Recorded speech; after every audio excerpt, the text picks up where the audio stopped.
یک فرمولای عادی است. ببینید شما هر روز به همدیگر سلام میدهید. سلام یعنی کلمه سلام. اینا شما سحر به هم سلام میگید، در این کوچه هم بینید، در روی حوله هم بینید، چی میگید؟ سلام سلام. و او طرف به شما میگید سلام یا و علیکم سلام. سلام چی است معناش؟ کلمه سلام یعنی که صلح، امنیت، آرامی، بی‌خطری. اینه بله عربا مذاکره صلح میکنن میگن مفاوضات سلام، یعنی سلام یعنی صلح، آرامی. بنابراین شما هر روز به هم دیگر دست داده میگه السلام علیکم. ترجمهش میشه که از طرف من به تو صلح و امنیت اعلان میکنم. یعنی شما با سلام کردن با او رفیق وعده میدهید، میگه السلام یعنی که از طرف من به تو صلح، ثبات. گفتی همین خودتان بگرد، از طرف من نترس.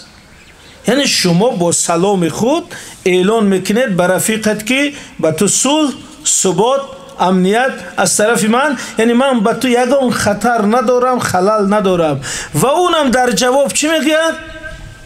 سلام. یا که اگر پورش گیم و علیک السلام، یا جمع باشه و علیکم السلام.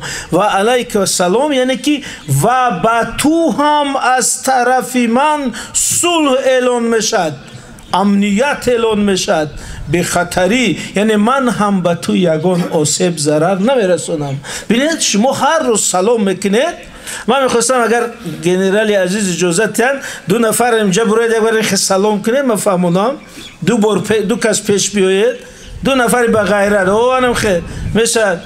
انا اینجا استید روبروی همدیگر.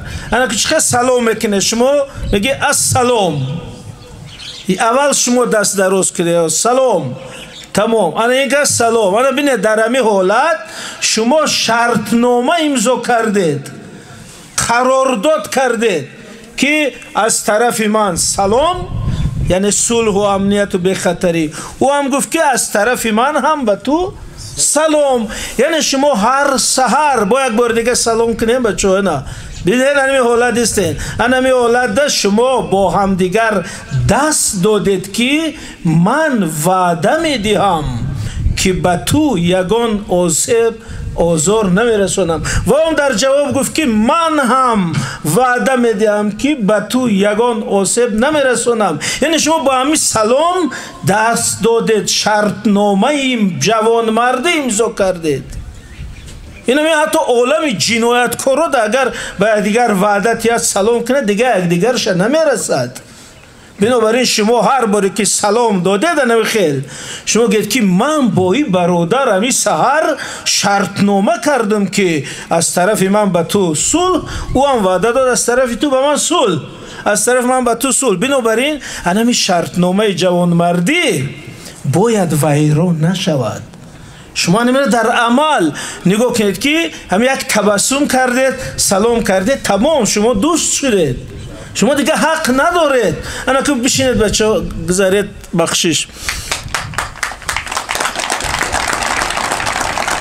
خب بینید انا میخواه سلام کردید، کسی که همین شرطنامهش ویران کرده برادرش میزند، آزار میدید و الکی به نامرد داخل میشد. همین نیست؟ چون که شما سلام دادی، به مردک تعهد کردی، عهد کردی، وعده دادی که اینا من از طرف خود به تو اعلان میکنم یگان ضرر نه. او هم وعده داد. چقدر بعد یک ساعت او را یک شپاتی زدی؟ انا برای همی کسی که همی دو چیزا نمیفهمه، یکم این که نمیفهمه که کشور مادری یگانه ما همه برادریم، دویم نمیفهمه که سلام یک قول جوانمردی بود، سخنش شکستن ممکن نیست، قسم استین. پس اگر میره میشکند ما میگیم ای بسیار نامرد بوده است. بنابراین همون سربازی که سرباز دیگر آزار میدهد او نه تنها به ادب است، او نامرد است. فهمو؟ بنابراین شما کوشش کنید که با واسطه همین سرود ملی برادری هم شوید. با واسطه سلام، سلام این پرول ما است و دیگر همچون علامت، همچون سیگنالی دوستی میتیم. بنابراین من آرزو دارم که در قسم حربی شما انمو برادری، هموطنی، فرزند یک مادر بودن احساس شود و انمو سلام جوانمردی همچون یک قانون جوانمردی کار کند و کسی رو آزار ندهد. این بچه‌هایی که نو آمدن هر یکش فرزند یک مادر است. بنابراین شما تصور کنید که او هم برادر شماست. انمی خیل تمام دوره 2 سال یا 1 سال خدمت خود را در محیط برادرانه، در محیط همدیگر فهمی، در محیط سلام و صلح گذرانید. انمی آرزوی ما سلامت باشد، موفق باشد.